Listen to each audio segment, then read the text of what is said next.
ময়না মহিষদলে সন্ত্রাসে অভিযুক্ত বিজেপি। পূর্ব মেদিনীপুর জেলার তমলুক লোকসভা কেন্দ্রের বিভিন্ন এলাকায় সন্ত্রাস করার অভিযোগ উঠল বিজেপির বিরুদ্ধে।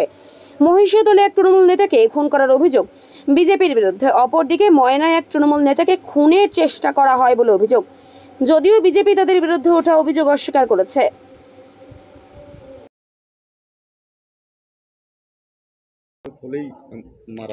ওটা তো ভারতীয় জনতা পার্টির ওটা মুখের কাছে একদম লেগেই আছে, কিন্তু আমাদের কোনো মহিষদল ব্লকে কোনো গোষ্ঠীদ্বন্দ্ব নেই। একদম সুন্দরভাবে আমরা প্রত্যেকে মিলেমিশে কাজ করি। আর ঘটনাটা যারা ঘটিয়েছে তাদের অনেক ডকুমেন্টস প্রশাসন পেয়েছে, মোটরসাইকেলটাকে ফেলে রেখে দিয়ে গেছে। অতএব সেখানে বিচার করলে আইনের পথে চলবে, সেখানে বোঝা যাবে কারা দোষী। যদি আমাদের কেউ দোষী হয় তাহলে গ্রেপ্তার করবে। এটা আমাদের কোনো গোষ্ঠীদ্বন্দ্ব নেই। ওটা ভারতীয় জনতা পার্টি এই ধরনের ঘটনা, এই নক্কারজনক ঘটনা ঘটিয়ে অন্যদের ঘাড়ে দোষ চাপাতে চাইছে, যেটা শুভেন্দুবাবু করে সবসময় সিদ্ধহস্ত। কিন্তু এতে কিছু লাভ হবে না। ওইখানকার বেতকুণ্ডের সমস্ত মানুষ জানে কারা এই ঘটনা ঘটিয়েছে এবং কিভাবে ঘটিয়েছে, কোথায় বসেছিল, কোথায় ব্লুপ্রিন্ট করেছে, কোথায় মিটিং করেছে। এটা পরবর্তী সময় আমরা জানতে পেরেছি। সেগুলো আস্তে আস্তে করে প্রকাশ্যে আসবে। এটা ও অনুমান করতে পারেনি। বিজেপি কোনোদিন কোনো সন্ত্রাসকে বরদাস্ত করে না।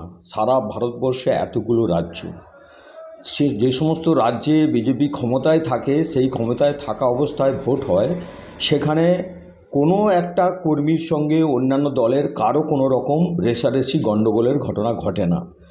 আমাদের দুর্ভাগ্য, পশ্চিমবাংলায় তৃণমূল যে ধরনের রাজনীতি কায়েম করেছে এবং তাদের গোষ্ঠীদ্বন্দ্ব যে জায়গায় গেছে, সেখানে এই ধরনের অনভিপ্রেত ঘটনা ঘটে যাচ্ছে। এই ধরনের মৃত্যু দুর্ভাগ্যজনক, দুঃখজনক।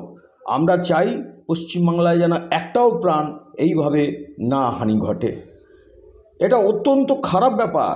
আমরা সারা ভারতবর্ষের মধ্যে আমাদের যে পরিস্থিতি হয়েছে, আমরা মুখ দেখাতে পারছি না, লজ্জায় মাথা নত হয়ে যাচ্ছে। এই রেষারেষি হানাহানি বন্ধ হোক। আপনাদের মাধ্যম থেকে আমি এই বার্তাই দিতে চাই। যেখানে মারা গেছিল সেখানে আপনাদের কর্মীর গাড়ি পেয়েছে এবং আপনাদের 4-5 জনকে গ্রেপ্তারও করেছে।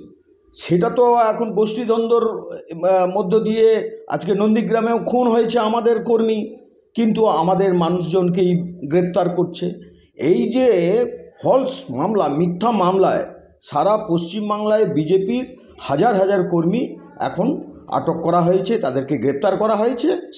আমার যতটা ধারণা, এখানেও বিজেপিকে এর মধ্যে মিশিয়ে দেওয়ার চেষ্টা হচ্ছে। ঘটনাটা উনি আমাদের তৃণমূল কংগ্রেসের প্রাক্তন পঞ্চায়েত মেম্বার, মানে এখন বুথের চেয়ারম্যান আছে, আমাদের বেতকুণ্ড অঞ্চল তৃণমূল কংগ্রেসের সহসভাপতি এবং জেলার ভাইস প্রেসিডেন্ট আছে যুবর। এবার উনি কালকে আমরা বুথে, আমাদের প্রত্যেকটা বুথে যেমন ফিস্ট হয়েছিল, ফিস্ট হয়ে রান্না খাওয়ার পরে বাড়ি এসেছিল। বাড়িতে আসার পরেই ওখান থেকে একজন ফোন এলো, বলে আচ্ছা আমি এক্ষুনি আসতেছি, ফোন করেছে। তারপরে ওখান থেকে যে গেল, যাওয়ার পরে আমরা ফোন করছি আর ফোনটা রিসিভ করেনি। একবার ফোনটা রিসিভ করলো, বলছে আমাকে মারতিছে বিজেপির লোকজন, তোমরা সকলে এসো। এবার আমাদেরকে যখন বলেছে, আমরা সকলে 8-10 জন গেলাম, দেখি কোথায় কি আছে।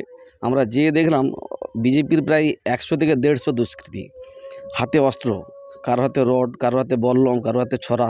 এবার আমাদের সামনে একটা পুলিশ ভ্যান ছিল, ঘেউখালি বিড হাউসের পুলিশ ভ্যান ছিল, একটু আগিয়ে চলে গেছে, আমাদেরকে ওরা আবার ঘিরে ফেলেছে, চারিদিক থেকে ঘিরে ফেলেছে। যাক পুলিশ ছিল, আমাদেরকে স্থানীয় পুলিশ আমাদের উদ্ধার করেছে। তারপর বডি খুঁজে পাওয়া যায়নি।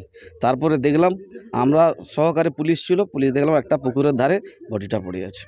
মানে কটা নাগাদ ঘটনাটা হচ্ছে 11টা থেকে 11:30 নাগাদ।